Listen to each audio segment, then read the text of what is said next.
RV, emisora virtual de la UNAD. RV, emisora virtual de la UNAD para la audiencia global en línea. Palabreando con Sofía. Un espacio de reflexión para pensar la filosofía.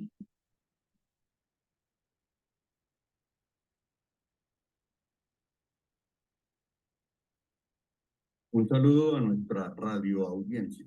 Esto es Palabreando con Sofía, espacio auspiciado por el programa de filosofía de la Escuela de Ciencias Sociales, Arte y Humanidades de la Universidad Nacional Abierta y a Distancia. En la producción técnica, Alejandro Díaz. Musicalización, Fabio Olarte. En la dirección y conducción de este programa, quien les habla, Tyron Achulli. Desde este espacio les doy la más cordial bienvenida. En la presente emisión realizaremos una presentación sobre el tema la comunicación humana en la era de las redes sociales. Esperamos dar respuesta a algunas preguntas tales como ¿por qué hablar de la comunicación humana? ¿Por qué se presenta esa separación entre una comunicación mediada por lo tecnológico y una comunicación por el comportamiento? ¿Cuáles serían esos aspectos nucleares que nos permiten adentrarnos en esa comprensión humana para la interacción social? ¿Cuáles son los escenarios donde esa mirada de la comunicación humana se hacen más relevantes? Es decir, operativamente, ¿en qué campo funciona? ¿De qué manera el estudio de la comunicación humana permite analizar más allá del discurso manifiesto? Esto y otros aspectos de interés en este tema serán abordados en nuestro programa de hoy, al que denominamos la comunicación humana en la época de las redes sociales. Y para dar desarrollo a esta temática, en el día de hoy contamos con la visita del profesor Eber Míguez Monroy, profesional en comunicación social y periodismo de la Universidad Externado de Colombia, especialista en comunicación, educación de la Universidad Central y máster en intervención social en la Sociedad del Conocimiento de la Universidad Internacional de Rioja. Bienvenido, Eber, a nuestro programa. Muchas gracias, Tyron, y un saludo a toda la audiencia de la comunidad universitaria. La comunicación es un proceso innato en el hombre, una necesidad básica para la que venimos determinados biológicamente. El niño desde que nace se está comunicando a través de diferentes códigos. La comunicación, de hecho, es un acto de relación humana en el que dos o más participantes intercambian un mensaje mediante un lenguaje o forma de expresión. Este proceso es interactivo y social. Y dado lo anterior, nos preguntamos entonces, Eber, ¿por qué hablar de la comunicación humana? La comunicación, como bien lo dice el profesor Tyron, es un evento social. Sin embargo, nace en la propia mentalidad del ser humano. Es decir, que es una combinación de patrones propios y patrones sociales que le determinan la forma como se comporta y hace sociedad. Hoy en día es muy relevante hablar de una comunicación humana, sobre todo en los momentos en que se dibuja y se proyecta una comunicación particularmente mediada a través de las redes sociales, las cuales están instrumentalizadas por aparatos tecnológicos. Ya desde hace un tiempo largo, estamos hablando mucho más de un siglo, la emergencia de los medios masivos de comunicación o de información, para ser más precisos, hizo que se concibiera la comunicación hacia un esquema más tecnomediado. Sin embargo, el hombre y actualmente no deja de hablar entre sí, no deja de mirarse a los ojos, no deja de buscar el encuentro y muchas veces son encuentros que ni siquiera están supeditados por la voluntad, sino que nos toca, debemos. Estamos metidos en una sociedad que nos implica encontrarnos. Allí es donde la comunicación humana tiene un real asidero. Esto quiere decir que socialmente en nuestros encuentros, en la forma como en el cara a cara, en el día a día, en el aquí, en el ahora, estamos hablando perfectamente de una comunicación que cumple con su naturaleza, ser social, ser humana y buscar un punto común. Infortunadamente, digámoslo así, de alguna manera, en el imaginario entendemos muchas veces que la comunicación son los aparatos, que la comunicación es la radio, la televisión, las redes sociales precisamente, pero nos olvidamos que en todo momento no solamente nos estamos comunicando, sino que estamos haciendo convivencia, estamos construyendo sociedad, estamos forjando cultura. Por eso, volver sobre los cimientos propios de la comunicación humana es totalmente relevante y necesario si queremos entender muchos de los fenómenos sociales y culturales que nos comprometen hoy en día, fenómenos que tienen que ver precisamente con la manera como nos tejemos con nosotros, cómo construimos relaciones, problemas que están muy relacionados también como el saber llevar una empresa o también poder sacar adelante un grupo de formación. Muy bien, Ever. La creación, búsqueda y obtención de información son acciones esenciales a la naturaleza humana. Tal vez por eso los grandes saltos evolutivos de la humanidad tienen como hito la instauración de algún nuevo instrumento de comunicación. Este proceso ha estado marcado en los últimos 100 años por las grandes y profundas transformaciones producidas en el campo de la tecnología, lo cual abre posibilidades infinitas de comunicación y ahonda la influencia en la vida social de una manera decisiva. Los comportamientos de los grupos sociales y las actitudes de los mismos no se comprenden actualmente sin la existencia de los más modernos medios de comunicación, cuyo primer resultado ha sido una aproximación de los hombres del mundo. Es comprensivo entonces que la revolución tecnológica introducida en las comunicaciones influya en el comportamiento de los hombres. En este sentido, Ever, nos preguntamos por qué se presenta esa separación entre una comunicación mediada por lo tecnológico a una comunicación por el comportamiento. Vamos a entender que la comunicación prácticamente aparece como interés de estudio justamente al lado de los medios masivos de comunicación. En estos saltos históricos, evolutivos que bien menciona Tyron, encontramos un momento que es coyuntural en la historia de la humanidad y es precisamente la emergencia de los medios masivos.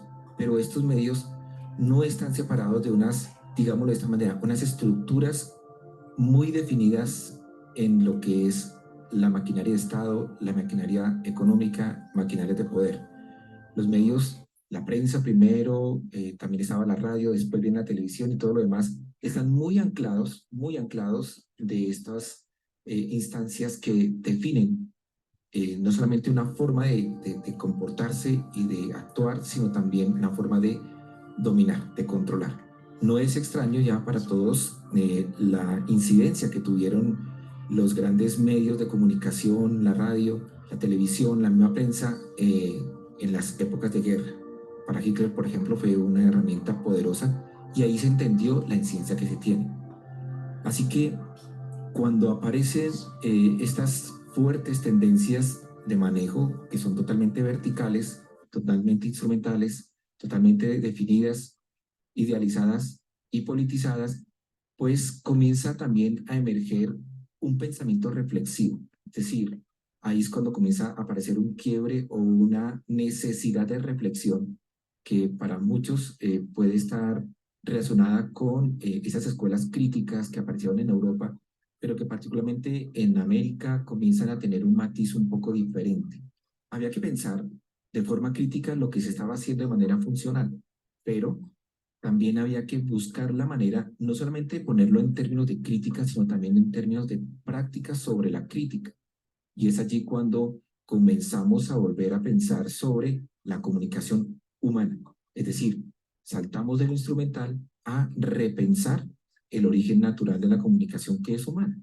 Y eso es lo que tiene que ver justamente con esos acercamientos. En términos teóricos, estaremos hablando pues, de grandes escuelas, de teóricos muy resonantes, de giros lingüísticos como el que proponía el profesor Habermas, pero sobre todo vamos a buscar entender la necesidad de una nueva comunicación que se integre y que le importe particularmente esto que llamamos del humano.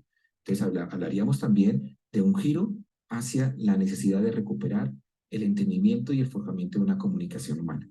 Bueno, ya nos damos por enterados de por dónde va este tema de gran interés para la comunicación y para las ciencias sociales en general. En la segunda sección de nuestro programa miraremos otros matices de esta área de estudio que hoy abordamos. Invitamos por ahora a nuestra radio audiencia a escuchar algunos mensajes institucionales de interés.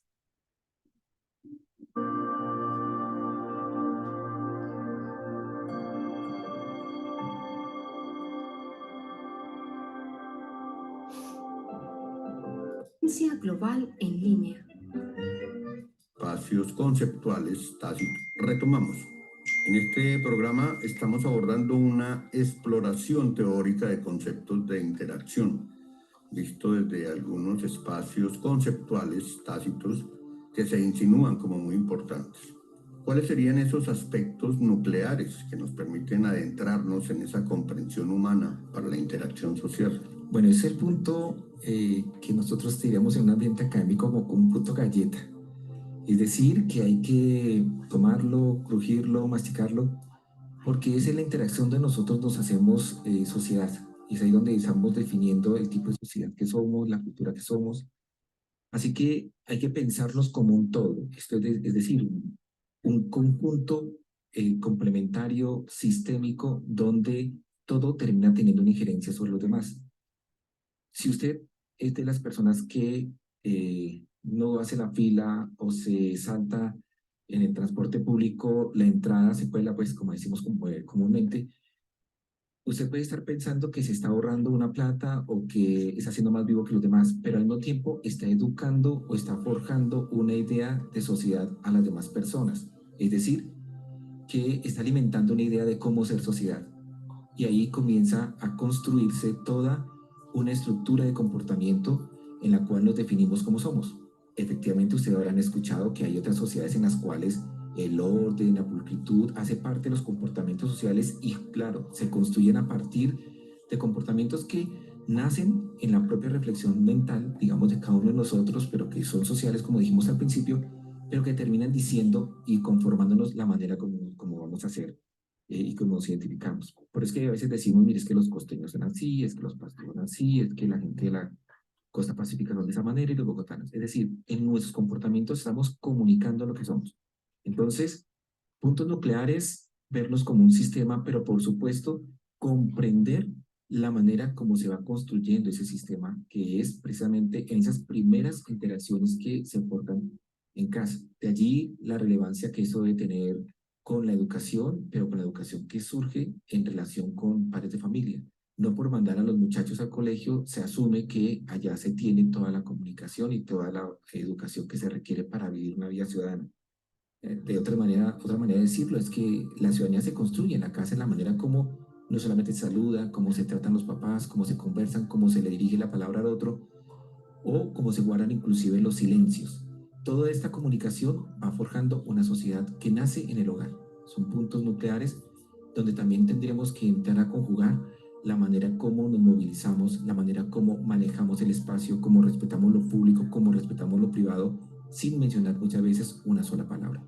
Así que el abordaje pasa justamente por todo eso de lo no verbal, pero también sobre lo relacional dentro de lo no verbal.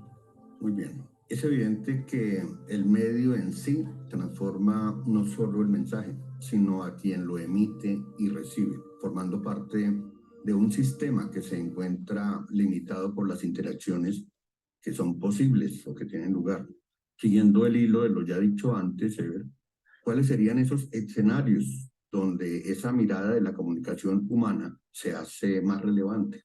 De primera mano, un escenario es el público, donde nos hacemos ciudadanos y nos hacemos cultura y sociedad. Pero acabamos de mencionar también un escenario que es el familiar. Si manejamos una comunicación humana muy trazada por el respeto hacia el otro, el reconocimiento, el cuidado pues eso se va a proyectar. Pero luego pasa en la escuela, donde también esas tranzas de poder se hacen evidentes. Entonces vamos a poder observar la construcción y la definición de una comunicación humana en los escenarios más íntimos en los espacios, como decía Goffman, en los espacios microsociales, donde justamente se gesta y se gestiona toda una estructura que va creciendo hacia lo social. Pero por supuesto hay otros escenarios que no se escapan de esto. La manera como un directivo de una empresa le da instrucciones a su personal, está construyendo también un modelo de liderazgo, pero también una manera como llevar un negocio, de cómo manejar o conducir o acompañar a un personal, la manera como se interactúa entre rector y estudiantes o rector y docentes. Manejan justamente allí unas construcciones que se definen en la interacción y no se mencionan, pero se sabe y se construyen y se manifiestan en la reproducción de los pensamientos. Y allí donde estemos como seres humanos e interactuemos, estamos comunicándonos y ahí mismo, sin darnos cuenta, estamos construyendo una sociedad. La pregunta es si logramos llegar a ser conscientes de ello para saber también después qué sociedad es la que estamos construyendo o queremos llegar a construir. Muy bien, Ever. Dejamos por un momento hasta aquí. Vamos con una breve pausa y continuamos en un minuto después de escuchar una información institucional que puede ser de interés para nuestros oyentes. Cátedra en tiempos de tango. Él es on air. I'm broadcasting. Cursos públicos.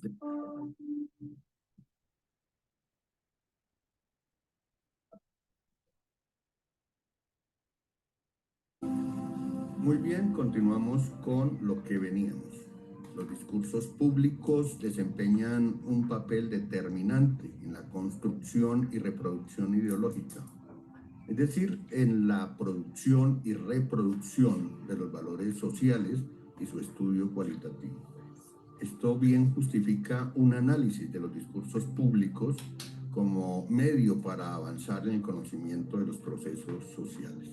En este sentido, cuéntanos, Ever, de qué manera el estudio de la comunicación humana permite analizar más allá del discurso manifiesto. Interesante porque cuando escuchamos a un candidato y venimos ya hacia una contienda presidencial, pues estamos atentos de las propuestas, pero también hay que leer al personaje. Hay que aprender a leer lo que su cuerpo, lo que su mirada y lo que su postura corporal incluso nos indica. Si yo voy a encontrarme con una persona a la que me he puesto una cita, y si yo voy muy tarde y esa persona me está esperando con los brazos cruzados, el ceño fruncido, ya sé a qué me voy a encontrar, ¿sí? Así que aprender a leer también todo esto de lo que es la expresión corporal, los lenguajes no verbales, que son los que contienen un alto volumen de mensaje, pues podremos también analizar qué es lo que hay detrás o qué es lo que acompaña muchos de esos discursos.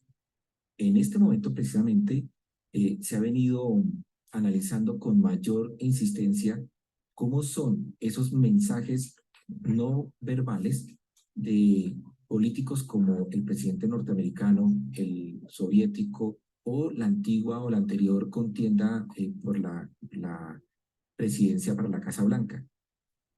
Los analistas pueden ver cómo ya se veía una actitud no solamente prepotente, sino también excluyente de parte de quien resultara ganador en el caso norteamericano. En la pasada reunión que se hizo en Rusia, donde se encuentran los dos mandatarios, ahí hubo una tensión muy interesante para reflexionar y observar cómo se manejan las dimensiones de poder.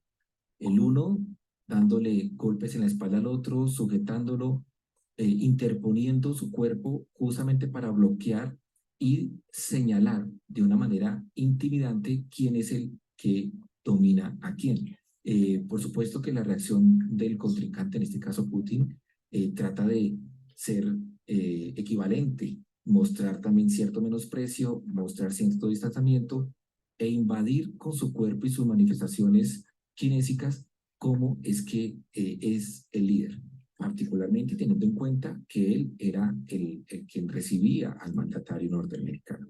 Entonces, este es un escenario muy interesante para analizarlo porque tenemos que leer más todo aquello que se manifiesta de una manera kinésica y proxémica y no solamente el discurso que de manera verbal recibimos. Piensen ustedes también cómo se da en transacciones económicas, cuando le van a vender a usted un producto.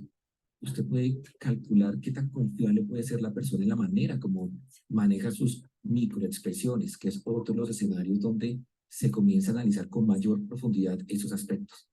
Y terminan definiendo una negociación, una compra, que a veces lo compromete a usted por muchos meses, por muchos años, en la adquisición de un crédito, por ejemplo, y se maneja con mucha habilidad por quienes están en el mundo del mercado. O si no, díganme ustedes también cómo es que desarrollan o diseñan un comercial de televisión donde deben colocar personajes que sean creíbles, personajes que sean convincentes, que sean realmente incidosos en el mensaje que se quiere instaurar. Así que usted va a adquirir algo si el personaje que están colocando allí despierta en usted la credibilidad, pero se despierta una credibilidad porque usted lee esos códigos y los interpreta como confiables y por supuesto los asimila y los asume. Entonces, allí vale la pena tener estos códigos de lectura muy presentes, justamente como decíamos al principio, porque vamos a meternos en una contienda donde el país se ha visto fracturado por la credibilidad y no credibilidad, y sobre todo en un ambiente donde la tensión nos asoma a una polarización cada vez más distanciada y cada vez más difícil de asociar. Entonces, vale la pena no solamente, reitero, mirar lo que se dice en el discurso, sino cómo se manifiesta el discurso. Es decir, es una faceta complementaria, ¿sí? En la cual va más allá del contenido y se complementa con todo eso que estamos hablando de lo no verbal. Muy bien, Ever. Todo lo anterior parece que nos pone a preguntarnos por la utilidad o el uso de este tipo de investigaciones. Hablemos de los alcances y posibles efectos de este tipo de estudio referidos a un posible papel en la intervención social y en los procesos sociales mismos. Particularmente para nuestros estudiantes o quienes trabajen con grupos humanos, va a ser muy importante tener la capacidad y la habilidad de leer a los grupos humanos. Si un ingeniero debe hacer un trabajo de intervención en una comunidad, no puede no leer, o sea, debe leer a la comunidad desde sus manifestaciones de comunicación humana, que como dijimos ya, no solamente son verbales, sino que muchas veces son no verbales y que dicen mucho más de lo que la gente pronuncia. Entonces, es una habilidad necesaria de incorporar. ¿Se amarra con lo etnográfico? Por supuesto que sí, pero aquí lo que nos interesa es justamente cómo se construye una idea como de convivencia, en la interacción social, en la manera como interactuamos mediante la comunicación humana, en el aquí y en el ahora, es como se definen también patrones de aceptación, de protección del otro, de protección del ambiente. Entonces, son construcciones que nosotros llamamos simbólicas, pero que representan justamente lo que es ese constructo cultural y que lo que define particularmente a una sociedad. Así que para un estudiante de universidad que esté interesado en trabajar con la gente, tiene que aprender cómo leer a la gente, pero también cómo se proyecta la gente. Uno de los aspectos que son muy recurrentes y de necesaria cualificación es la capacidad de argumentación. Y como estamos diciendo, esa capacidad de argumentación se complementa con una necesaria y adecuada proyección hacia las personas. Como mencionábamos en la parte anterior, digamos que los políticos son muy hábiles en esto, ya saben cómo se ponen de pie, cómo se dirigen a la gente, cómo inclinan la cabeza, cómo levantan la mano, todo eso es estudiado. Pues nosotros tenemos también que aprender a hacerlo, de tal manera que tengamos no solamente un papel de mejor convencimiento, sino un papel de mejor convocatoria, de poder contar con nosotros para poder leer si su aceptación está en el punto que necesitamos o si hay unas resistencias a lo que se le está proponiendo y así lograr un mejor trabajo de intervención. Como hemos dicho también en otros espacios, antes de intervenir hay que conocer y para conocer hay que interactuar. Muy bien, Ever. Da la impresión de que estamos hablando de movernos en espacios de teatro, donde hay simuladores, donde hay actores, donde hay libretos, y pareciera que no todos estamos tan preparados para identificar eso en la medida en que podemos confundir la verdad con el libreto o el actor con el auténtico. O finalmente una gran dificultad para distinguir lo verdadero de lo falso en la medida en que además, no solamente en esa relación de la que estábamos hablando inicialmente, de el cara a cara, sino precisamente utilizando los medios para ocultar esas posibilidades, como se sabe, por ejemplo, en la televisión, como se usa en la radio precisamente. Sí, definitivamente estamos en un teatro social y esto no son palabras propias, esto se trajo hace muchísimos años de la mano de un sociólogo, Irving Goffman, donde utilizaba las categorías teatrales para comprender el hecho social, hechos y acciones sociales. ¿Qué sucede allí? Que en efecto todo el tiempo estamos preparándonos para una actuación, para un rol, para el desempeño de una serie de situaciones que deben salir bien de alguna manera, deben salir acorde como puede ser lo esperado o como puede ser lo conveniente si se quiere. Definitivamente podría sí manipularse como sucede a nivel político porque para un dato que recuperamos de la prensa, Hillary Clinton es una mujer, una política que tiene una capacidad de dominio de cerca del 90% de sus expresiones corporales e inclusive incluidas lo que llamamos las microexpresiones. Cuando ella mueve un labio, sabe por qué lo está moviendo y si se lleva el dedo a la nariz, sabe por qué lo está haciendo y con cuál intención. Entonces, ¿qué sucede allí? Que saber leer esto, pues sencillamente nos va a permitir tener unos mejores códigos de lectura, un mejor análisis para tomar mejores decisiones. Todavía es pronto para advertir las enormes transformaciones que están generando las nuevas herramientas de intercambio de la información.